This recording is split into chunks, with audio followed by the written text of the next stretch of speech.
जय श्री श्याम मित्रों, स्वागत है आपका अपने YouTube चैनल पर। आज हम जो पढ़ने जा रहे हैं वो है अलंकार, कक्षा 12 विषय हिंदी साहित्य। जो बोर्ड परीक्षा में प्रश्न पूछे जाते हैं वह है 8 नंबर के होते हैं, यानी सबसे महत्वपूर्ण अगर टॉपिक है तो वो है अलंकार। 2 प्रश्न 4-4 नंबर के होते हैं, वो 4-4 नंबर के प्रश्न यहाँ पर पूछे जाते हैं। यहाँ पर 8 अलंकार हैं। जिन 8 अलंकारों को हम यहाँ पर पढ़ेंगे बिल्कुल सरल है, एक एक उदाहरण याद रखना है और उनकी परिभाषा हमारे को याद रखनी है। तो आइए हम देखते हैं अलंकार क्या है, इनकी बेसिक पृष्ठभूमि जो है वह क्या है। तो इसकी साधारण जो जानकारी है वह साधारण जानकारी हम यहाँ पर पढ़ते हैं। तो आइए अलंकार क्या है। देखिए अलंकार अंक आपके विषय में दे रखे हैं 8 नंबर के अंक हैं। बोर्ड परीक्षा में 4-4 नंबर के 2 प्रश्न आपसे पूछे जाएंगे, इसलिए ध्यान से इन अलंकारों को पढ़िए। अलंकारों का प्रश्न जो बनता है वो किस प्रकार से बनता है वो मैं आपको अभी समझाऊंगा। बेसिक जो जानकारी है उस बेसिक जानकारी से भी कई बार साधारण प्रश्न पूछ लिए जाते हैं। तो देखिए क्या है अलंकार शब्द का अर्थ। यहां पर पहला जो है यह है अलंकार शब्द का अर्थ हमारे को आना चाहिए कि अलंकार हम कहते हैं किसको है। देखिए अलंकार शब्द की उत्पत्ति, इसका निर्माण अलम धन कार शब्द से मिलकर हुई है। अलंकार अलम धन कार, ठीक है, से मिलकर हुई है। अलंकार शब्द का वाचिक अर्थ पढ़ने वाला, वाचिक पढ़ना, आभूषण, सुंदरता बढ़ाने का साधन। जैसे आभूषण धारण करने से नारी के शरीर की शोभा बढ़ती है, यानी शरीर पर आभूषण गहने धारण करने से जो नारी है, स्त्री है, उसके शरीर की शोभा क्या हो जाती है, बढ़ जाती है। चाहे से वह कितनी ही कुरूप क्यों ना हो, लेकिन अगर उसे अच्छे वस्त्रों और आभूषणों से उसे सजा दिया जाए तो वह भी विश्व मोहिनी बन जाती है। वैसे ही अलंकार के प्रयोग से काव्य की शोभा बढ़ती है। उसी प्रकार जैसे आभूषणों से किसकी शोभा बढ़ती है, नारी की, वैसे अलंकारों के प्रयोग से किसकी शोभा बढ़ जाती है, काव्य की शोभा बढ़ जाती है, पदवाक्य की शोभा बढ़ जाती है, सुंदरता बढ़ जाती है। रीतिकाल के आचार्यों, हम रीतिकाल पढ़ चुके हैं। रीतिकाल का जो आचार्य है केशवदास, कौन है, केशवदास का कथन है यद्यपि सुजाति सुलक्षणी सुबरन सरस सुव्रत भूषण बिनु न विराजई कविता बनिता मित। यानी ये पद है, इसका नीचे मैंने भावार्थ यहां पर दिया है समझाने के लिए। क्या है भावार्थ, अर्थात जिस प्रकार उच्च जाति की सुंदर लक्षणों वाली, उच्च वर्ण की सुंदर लक्षणों वाली और सुंदर रंग रूप, कौन सा सुंदर रंग रूप वाली नारी आभूषणों के बिना सुशोभित नहीं होती। आभूषण के बिना नारी सुंदर कभी नहीं लगती है, यह हमेशा ध्यान रखिए। उसी प्रकार से काव्य में अलंकारों के बिना सुंदरता नहीं बढ़ती है। उसी प्रकार सुंदर छंद, सुंदर वर्ण एवं सरस भावों से युक्त परिपूर्ण युक्त कविता भी अलंकारों के बिना शोभायमान नहीं होती है। ये था अलंकार का शब्द का अर्थ। ये यहां पर 4 नंबर का प्रश्न पूछा जा सकता है, अलंकार शब्द का अर्थ स्पष्ट कीजिए। तो आपको इतना यहां तक वर्णन करना है, 4 नंबर हमारे पक्के हो जाएंगे। पहला प्रश्न तो ऐसे बनेगा। दूसरा प्रश्न यहां से बनेगा काव्यांग रूप में अलंकारों की उपयोगिता को स्पष्ट कीजिए। ये दूसरा बिंदु है, काव्यांग रूप में अलंकार, यानी काव्य के अंग के रूप में अलंकार किस प्रकार अपनी भूमिका निभाते हैं। आचार्यों ने काव्य के सभी अंगों एवं तत्वों का विवेचन करते हुए अलंकार को भी एक तत्व या अंग माना है। अलंकार को भी क्या माना है, एक काव्य का तत्व, एक भाग, एक हिस्सा माना है, ठीक है। आचार्यों का मत है, आचार्यों का विचार है, मत कि पहला विचार विचार है यहां पर, ठीक है। क्या है? रस काव्य की आत्मा है। रस को क्या माना गया था? काव्य की आत्मा माना गया था। काव्य के गुण में भी हमने ये बात पढ़ी थी, ठीक है। तो काव्य की आत्मा किसे कहा गया? गुण। काव्य की आत्मा रस, रस को कहा गया है गुण। रस का नित्य धर्म है। काव्य के गुण हम पढ़ चुके हैं, ध्यान से सुनिए। जो हमने पढ़े हैं वो ही विषय वापस लौटकर हमारे पास आ रहे हैं, इसलिए उनकी भी जानकारी होना जरूरी है। नित्य धर्म है, जबकि अलंकार काव्य का अनित्य, नित्य प्रतिदिन, अनित्य जो प्रतिदिन ना हो, ठीक है, जिसका क्रम न हो। अनित्य या अस्थिर और बाह्य धर्म है। अस्थिर है, एक जगह स्थिर नहीं होती है, कोई जरूरी नहीं है कि हर पद भाग में अलंकार आए। अलंकार का वर्णन हो भी सकता है और नहीं भी हो सकता, धर्म है। दूसरा मत है यहां पर आचार्य विश्व, ये दूसरा विचार है यहां पर, ठीक है। क्या है?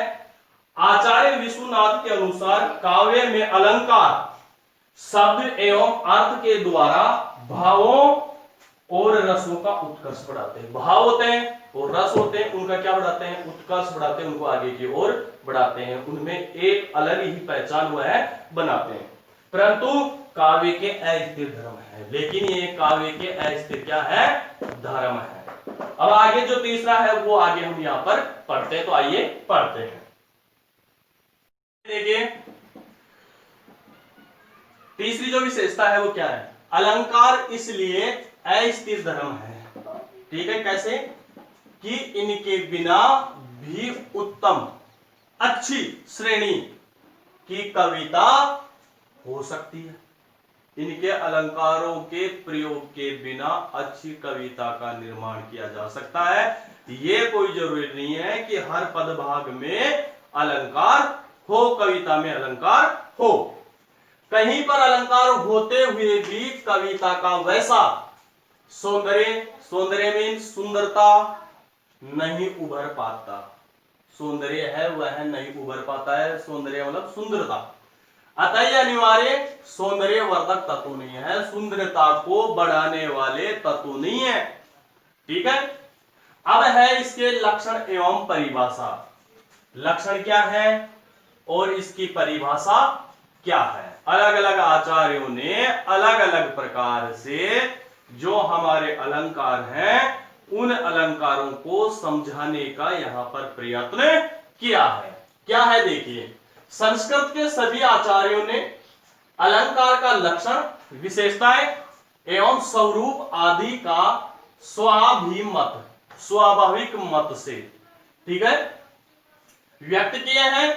आचार्य भामय, देखिए आचार्य भामय, रुद्रक, दंडी एवं वामन ने अलंकार को काव्य का शोभाधारक धर्म कहा है। शोभा, सुंदरता को धारण करने वाले शोभाधारक, ठीक है, धर्म का है। किन्ने? 1 2 3 4 वामय, रुद्रक, दंडी और वामन ने क्या कहा है? अलंकार को काव्य का शोभादायक धर्म कहा है। आचार्य कुंतक ने वक्रोक्ति को, वक्रोक्ति अलंकार है, वक्र का मतलब होता है टेढ़ा, वक्ता के आशय से जहां भिन्न अर्थ लिया जाए वहां वक्रोक्ति अलंकार होता है। कक्षा 12 विषय हिंदी अनिवार्य में वक्रोक्ति अलंकार कंपलसरी जो है पुस्तक, उसमें यह चलता है, पाठ्यक्रम में बोर्ड द्वारा दे रखा है, तो इसको हिंदी अनिवार्य में हम वहां पढ़ेंगे। वक्रोक्ति को काव्य की आत्मा, वक्रोक्ति को काव्य की आत्मा किसने माना? कुंतक ने। और अलंकार का मूल माना है, और अलंकार का मूल आधार इन्होंने माना है। आचार्य मम्मट है, भोजराज, विश्वनाथ आदि सभी ने अलंकारों का विवेचन किया है। सभी आचार्यों ने अपने मत के अनुसार अलग अलग वर्णन किया है। इन सभी के द्वारा अलंकार का जो लक्षण बताया गया है, जो विशेषताएं बताई गई हैं, लक्षण विशेषताएं बताई गई हैं, उसका सार यह है। उनका जो सार है, विशेषताएं हैं, अलग अलग आचार्यों ने क्या क्या बताई थी, वो यहाँ पर नीचे मैंने दी है। ये भी याद रखने योग्य है, क्योंकि यहाँ पर अलंकार संबंधित प्रश्न पूछा जा सकता है। अलंकार के लक्षण एवं परिभाषाओं को स्पष्ट करते हुए समझाइए, 4 नंबर का प्रश्न बन सकता है। 2 प्रश्न है, वो 2 प्रश्न 4-4 नंबर के आएंगे, इसलिए प्रत्येक विषय को ध्यान से बारीकी से हमारे को पढ़ना है। तभी मैंने यहाँ पर बेसिक जानकारी पूरी यहाँ देने की कोशिश की है, ताकि कोई भी विषय है वह छूट न जाए और अपना प्रश्न है वो गलत न हो।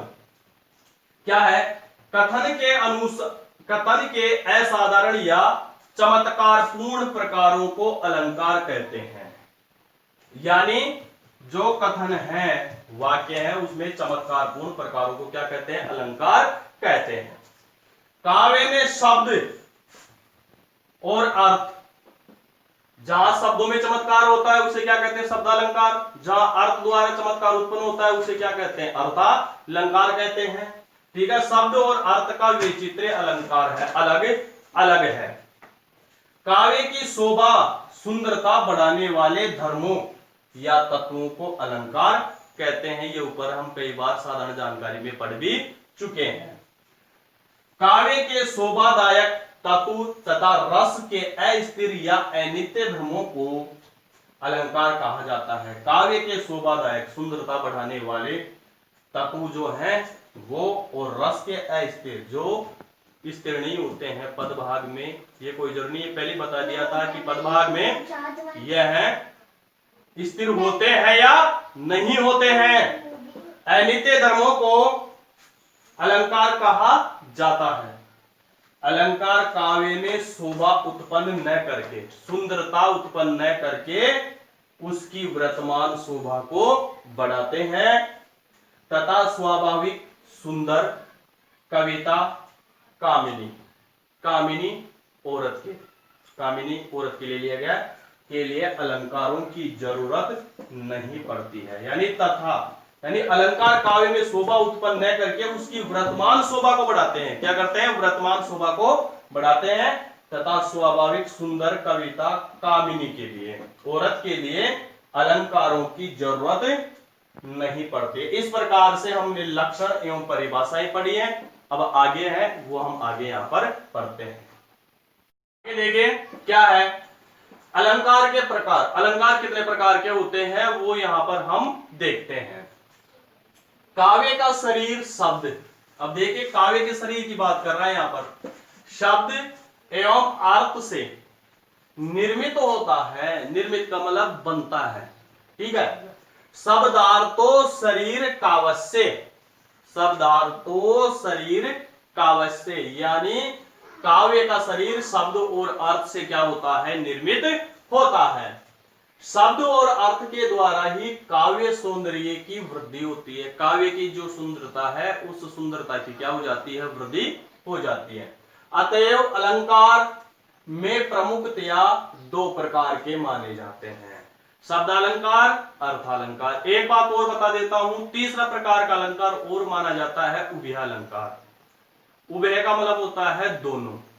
दोनों कौन कौन से, जिसमें शब्द भी हो और अर्थ भी हो, तो उसे कहते हैं उभयालंकार। अब यहां पर देखिए 2 माने गए हैं, कौन कौन से, शब्दालंकार और अर्थालंकार। यानी जहां शब्दों द्वारा चमत्कार उत्पन्न होता है काव्य में, वहां शब्दालंकार होगा। जहां अर्थ द्वारा काव्य में चमत्कार उत्पन्न होता है वहां पर अर्थालंकार होगा। आगे देखते हैं हम शब्दालंकार किसे कहते हैं। ये देखिए पहला शब्दालंकार, काव्य में शब्द। अब शब्द कौन सा है, ध्यान से सुनिए। शब्दांश, पद, वर्ण या वाक्यांश। ठीक है, क्या गए, शब्दांश है, पद है, वर्ण है या वाक्यांश के द्वारा भाव मीन्स विचार, संप्रेषण, आदान प्रदान, संप्रेषण की सुंदरता बढ़ाई जाती है, सौंदर्य बढ़ाया जाता है। शब्द ही चमत्कार वर्धक, चमत्कार उत्पन्न करते हैं, चमत्कार को बढ़ाते हैं। होता है जैसे, हे उत्तरा के धन रहो तुम उत्तरा के पास ही। क्या है पहला उदाहरण, हे उत्तरा के धन रहो तुम उत्तरा के पास ही। तरनी तनुजा तट तमाल तरुवर बहु छाए, ये दूसरा यहाँ पर उदाहरण है। अब इन दोनों का स्पष्टीकरण क्या है, वो स्पष्टीकरण भी मैंने यहाँ पर नीचे समझाया है। देखिए क्या है। प्रथम वाक्य में, प्रथम ये वाक्य, ठीक है, प्रथम वाक्य में उत्तरा शब्द का 2 बार प्रयोग हुआ है। उत्तरा एक तो ये आया और एक उत्तरा ये आया, शब्द का 2 बार प्रयोग हुआ है। इससे काव्य सौंदर्य, काव्य की सुंदरता, ठीक है, वृद्धि हुई है। द्वितीय काव्य में तय, दूसरे में क्या हुआ है, यहां पर देखिए तय तय तय तय तय, तय वर्ण की आवृत्ति हुई है। तय वर्ण की आवृत्ति, आवृत्ति का मतलब होता है बार बार आना, आवृत्ति होने से चमत्कार वर्धन हुआ है, विकसित हुआ है, ठीक है, चमत्कार वर्धन हुआ है। शब्दालंकार, शब्दगत अलंकारों में जो शब्दों में निहित होता है उसे बोलते हैं शब्दगत अलंकारों में अनुप्रास, यमक, श्लेष, वक्रोक्ति की गणना यहां पर की जाती है, ठीक है। ये है, ये किसके अंतर्गत आते हैं, शब्दालंकार के अंतर्गत आते हैं, की गणना की जाती है। दूसरा यहां पर देखिए अर्थालंकार। अर्थालंकार क्या है, देखिए काव्य में अर्थ, यहां पर ध्यान सुनना है, यहां पर अर्थ है और यहां पर शब्द है, ठीक है। अर्थ द्वारा भाव संप्रेषण में सौंदर्य की वृद्धि होती है, शब्द चाहे पर्यायवाची। अब ध्यान सुनना, ये मोस्ट इंपोर्टेंट है ये लाइन, शब्द पर्यायवाची और उसकी जगह पर्यायवाची ही शब्द अगर हम कोई रख दे तो उसके अर्थ में कोई परिवर्तन नहीं होता है, लेकिन वहां शब्दों में अगर शब्द दूसरा रख दें तो उसका अर्थ निकलकर नहीं आता है, ठीक है। ये काशिफ किसमें है, ये अर्थालंकार में है। जो शब्द दिया हुआ है उसका पर्यायवाची शब्द मिलता जुलता अगर रख देते हैं तो हमारे अर्थ में कोई परिवर्तन नहीं होता है। पर्यायवाची कोई भी हो, अर्थ वही रहे, लेकिन अर्थ उसका वही रहता है। इसके उदाहरण नीचे है, अभी देखते हैं आराम से। अर्थ वही रहे तो चमत्कार जनक भावाभिव्यक्ति हो जाती है, विचारों का प्रकट होना तुरंत श्रोता के समझ में आ जाता है, चाहे पर्यायवाची हो चाहे से उसकी जगह दूसरा शब्द लिख दे अपन उससे मिलता जुलता, ठीक है, तो भावाभिव्यक्ति हो जाती है। जैसे हरि मयंक सम मंजू मनोहर। अब यहां पर देखिए ये मयंक शब्द है, ठीक है, ये पहला उदाहरण है। दूसरा हरि मुख कमल विलोकी सुंदर। अब इस उदाहरण को देखते हैं। पहला क्या इसमें समझाया है मैंने, देखिए मयंक है, प्रथम वाक्य में मुख को मयंक देखिए। मयंक किसको बोलते हैं, चंद्रमा को बोलते हैं, ठीक है, ये क्या है, शब्द है, ठीक है। अब यहां पर देखिए चंद्रमा, अर्थ इसका ले रहे हैं हम, चंद्रमा के समान सुंदर बताया गया है, यानी मुख को किसके समान बताया गया है, चंद्रमा के समान। जिस प्रकार चंद्रमा की चांदनी है वो सुंदर होती है, वैसे ही चेहरा भी क्या है, सुंदर है, समान सुंदर बताया गया। इसमें मयंक के स्थान पर, यहां देखो मयंक के स्थान पर पर्यायवाची, ये देखिए ये बात जो मैंने अभी बताई थी, पर्यायवाची शशि शब्द रखने पर उपमा का सौंदर्य नष्ट नहीं होता, ये देखिए। अब यहां पर देखिए हरि शशि सम मंजू मनोहर, मयंक की जगह कौन सा शब्द रख दें अपन, शशि रख दें, तो उसके अर्थ में कोई परिवर्तन नहीं होता है, अर्थ में कोई परिवर्तन नहीं होता है, लेकिन शब्द कौन सा हो, पर्यायवाची शब्द हो। इस प्रकार से हमने ये शब्द देखे हैं। अब जो इसका दूसरे का उदाहरण है, वो दूसरे का स्पष्टीकरण जो उदाहरण का है वो अभी नेक्स्ट हम जो है उसमें पढ़ते हैं, तो आइए देखते हैं आगे। ये देखिए द्वितीय वाक्य में मुख को कमल के समान बताया गया है, दूसरा जो उदाहरण था उसमें किसके समान बताया गया, कमल के समान बताया गया, अतः रूपक अलंकार का चमत्कारी प्रयोग हुआ है। किसका हुआ है, रूपक अलंकार का चमत्कारी प्रयोग हुआ है। कमल की जगह पदम, सरोज या कंज रखने पर अर्थ की हानि नहीं होती है, अगर उसी का पर्यायवाची शब्द रख दिया जाए तो अर्थ में कोई हानि नहीं होती है। अब है नेक्स्ट जो बिंदु है वो है काव्य में अलंकारों का महत्व। ये प्रश्न बन सकता है 4 नंबर का। काव्यों में अलंकारों के महत्व को स्पष्ट कीजिए। क्या है ये? आचार्यों ने अलंकार के जो लक्षण, विशेषताएं एवं परिभाषाएं दी हैं, उनके अनुसार अलंकार के केवल सौंदर्यवर्धक, सुंदरता को बढ़ाने वाले सौंदर्यवर्धक बाह्य तत्व है, अनिवार्य अंग नहीं है। यह कोई जरूरी नहीं है कि हर पद हर कविता में अलंकार आए ही। अतः यहां कहा जा सकता है कि काव्य में जहां रस, क्या रस और भाव की मार्मिक मर्म को छू जाने वाली, हृदय को छू जाने वाली व्यंजना प्रकटीकरण हो, वहां अलंकारों का कोई विशेष महत्व नहीं है। अलंकारों का वहां पर कोई विशेष महत्व नहीं होता है। वास्तव में जो काव्य स्वयं में रस से युक्त होते हैं, परिपूर्ण होते हैं एवं भावपूर्ण होते हैं, विचारों से पूर्ण होते हैं, उसके लिए अलंकारों की आवश्यकता ही क्या है। किंतु सहज सुंदर नारी यदि 1-2 बार आभूषण धारण कर ले तो उनसे उसकी शोभा बढ़ती है।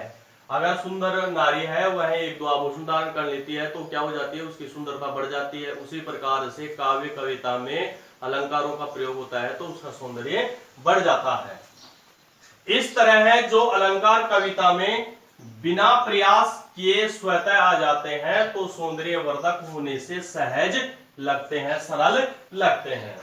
यह धातव्य, यह ध्यान रखने योग्य है। पहला बिंदु है यहाँ पर, जो स्त्री सहज सुंदर है, यदि वह जरूरत से अधिक या गलत रीति से आभूषण धारण करती है, गलत तरीके से आभूषणों को धारण करती है, तो ऐसा करने से उसकी शोभा घट जाती है, तो उसकी सुंदरता है वो घट जाती है। शरीर पर बहुत ज्यादा आभूषण धारण कर लेने से उसके सौंदर्य में भद्दापन आ जाता है। ठीक है। दूसरा है, इसी प्रकार सहज सुंदर रस भाव आदि से युक्त कविता में जबरदस्ती अलंकारों का प्रयोग करने से उसका सौंदर्य विकृत हो जाता है, उसमें टेढ़ापन आ जाता है। यानी जबरदस्ती अलंकारों का प्रयोग करते हैं तो उसमें भद्दापन आ जाता है, उसमें कोरा चमत्कार तथा भद्दापन दिखाई देता है। इसलिए कहा जाता है कि काव्य के लिए अलंकार है, न कि अलंकारों के लिए काव्य। ठीक है। चौथी विशेषता है, अतएव काव्य में अलंकारों को रस भाव तथा अर्थ के अनुकूल प्रयुक्त करने से ही उत्कर्ष बढ़ाने में सहायक होते हैं, उनकी शोभा बढ़ाने में ये सहायक होते हैं। अलंकारवादी आचार्य भले ही चमत्कारी प्रवृत्ति के अलंकारों को महत्व देते हैं, चमत्कारी प्रदर्शन करने को महत्व देते हैं, परंतु अलंकारों का प्रयोग यथास्थान सहज तथा समुचित रीति से होना चाहिए, तरीके से होना चाहिए, परंपरा से होना चाहिए। कोरा चमत्कार प्रदर्शन या पांडित्य का अर्थ होता है यहाँ पर ज्ञान, प्रदर्शन के लिए नहीं होना चाहिए। पाठ्यक्रम में निर्धारित अलंकार, आपके पाठ्यक्रम में 8 अलंकार है, वो 8 अलंकारों मैं पढ़ के आपको बता रहा हूं, और आगे जब अलंकार पढ़ेंगे तो उसमें भी हम इन अलंकारों को पढ़ेंगे। अन्योक्ति, समासोक्ति, विभावना, विशेषोक्ति, दृष्टांत, प्रतीक, व्यक्तिरेख तथा मानवीकरण अलंकार है। 8 अलंकार है अपने यहाँ पर। 8 अलंकारों को हिंदी साहित्य में पढ़ना है, और ये 8 अलंकार है, यह 8 नंबर के हैं। तो प्रत्येक प्रश्न जो पूछा जाएगा वो 4 नंबर का पूछा जाएगा। तो आज हम यहीं तक पढ़ेंगे, आगे जो हम पढ़ेंगे इन अलंकारों के बारे में पढ़ेंगे। अगर आपको वीडियो अच्छा लगे तो लाइक करें और शेयर करना न भूलें, और कमेंट करके मुझे जरूर बताएं। जय श्री श्याम मित्रों।